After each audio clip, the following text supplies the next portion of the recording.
What's up guys, my name is Alex and welcome to Let's Talk, where I talk about all things queer that have interested me in the past week. Let's get into this. So the first thing that I want to talk about is a couple new TV shows that released like yesterday, this week, and the first one is Vida. So both these shows air on Stars, the network Stars, I guess, and yeah, they're awesome. Vida is, it's like dark, but like not, I'm really intrigued by it. Like it starts off with these two girls coming back home because their mum has died. And obviously there's some tension all around the family, right? And they find out that the mum was actually like queer and married to a woman, which they didn't know, and was living with a woman. And so they're only just meeting this wife, which she introduced herself as a roommate. It's interesting, and I think the older daughter, I guess, is really pissed off about that. And it looks, you know, from the trailers, we didn't actually see anything in the first episode, but from the trailers, it looks like she's really pissed off because she's queer as well, and maybe there was like a rift between her and her mum because of that. I don't know, but I'm really intrigued to see where they take this series. Yeah, I'm really excited. It looks hella gay, so that's great. Yeah, I would definitely recommend checking it out. Like I said, the first episode dropped.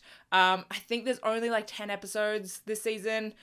So yeah, definitely check it out. I will have a link to the trailer in the description if you guys want to go check out the trailer. But yeah, the next one, like I said, is also on the network Stars, and it's called Sweetbitter. So it's about this girl that goes to New York for no apparent reason and starts working at a restaurant. Now I have always thought hospitality is like the hardest job in the world. So this show gives me anxiety because of that. But I'm very intrigued by it. I don't know where it's going. I don't know. There is one confirmed queer character in it. Her name is Ari, I believe, and she's like one of the waiters. We didn't really get to see much of her in the first episode, but I'm assuming we get to see more, as we've already sort of heard a bit of a backstory. She's like a waiter, but also a DJ. So I'm really intrigued to see more of her. But also, like from the first episode, I'm kind of like very intrigued by a character called Simone. And I want her to be queer as well. I ship her and the main character. I don't even know what the main character's name is, like Tess or Jess or something. I don't know, maybe. But I kind of ship those two.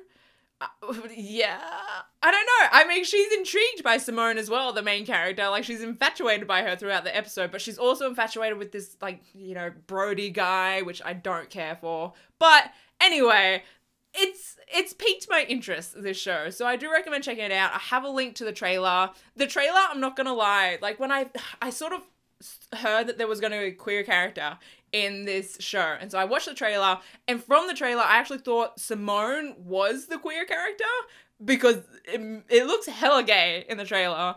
And then I kept on reading, and when I actually watched the episode, it was actually someone else, and I was like, oh, does that mean Simone's not gay? I don't know. My hopes are still high though. We'll see where this show goes. But moving on, I want to talk about You, Me, Her for a little bit. I haven't talked about it for a couple weeks, to be honest, because I haven't really been enjoying this season. It's just been feeling a little icky to watch. But I feel like if you went straight from the end of season 2 to like, and just skipped that first half of the season 3 and went straight to like the most recent episode, they could like pull it back.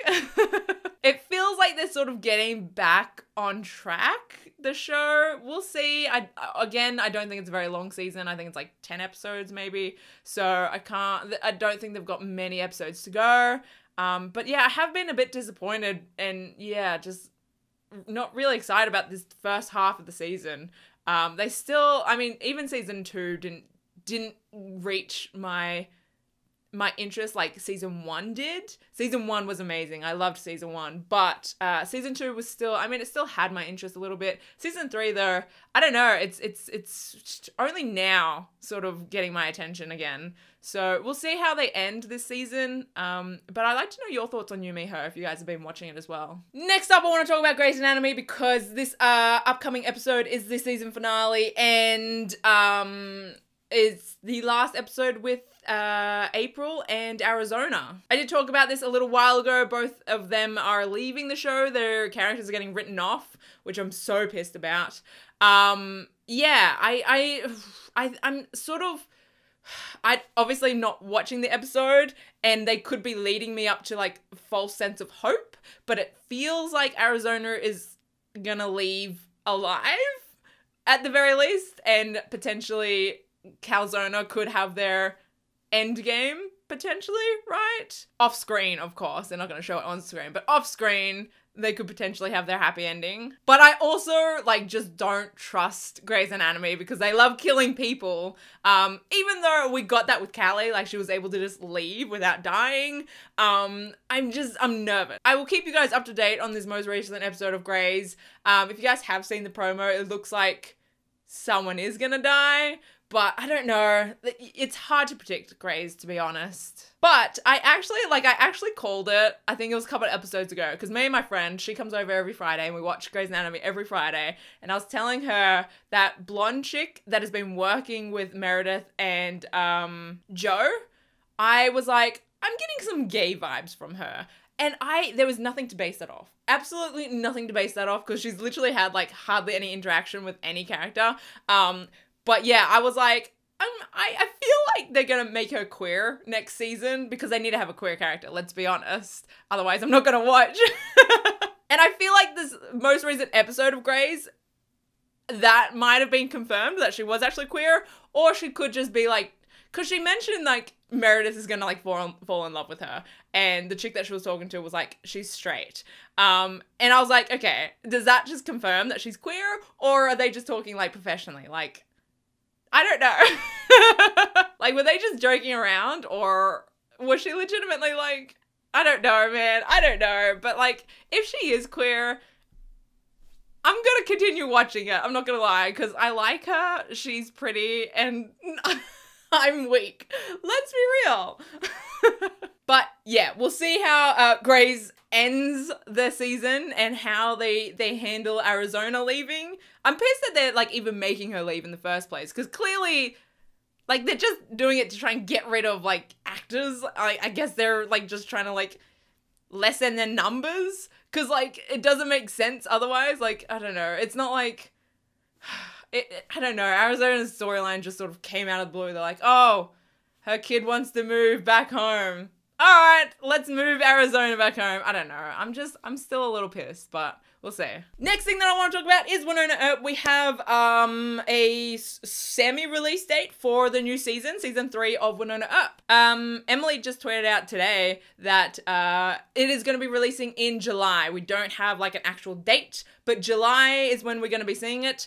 I'm happy because I was getting a little bit worried. We hadn't seen a trailer or anything, and it's coming closer to June, which was when I thought it was going to be released. And so I was like, maybe they're pushing it back to like the end of like summer / my winter. But July isn't too far away, so I'm happy. I'm just waiting for that trailer now. Or I just need a trailer. I need just something. They've been teasing the episode 307.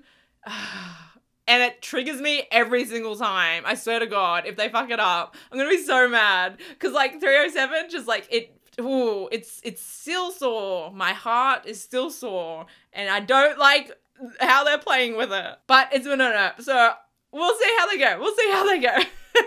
And of course, Killing Eve. I'm not gonna go into full depth this Let's Talk, because I'm gonna make a separate video that's gonna go up tomorrow. You guys can watch my full like sort of breakdown of the most recent episode of Killing Eve.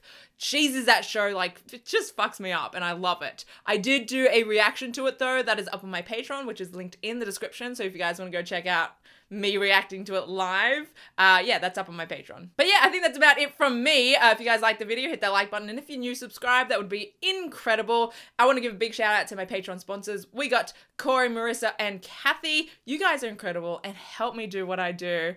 I'm gonna see you guys in my next video. Okay. Bye.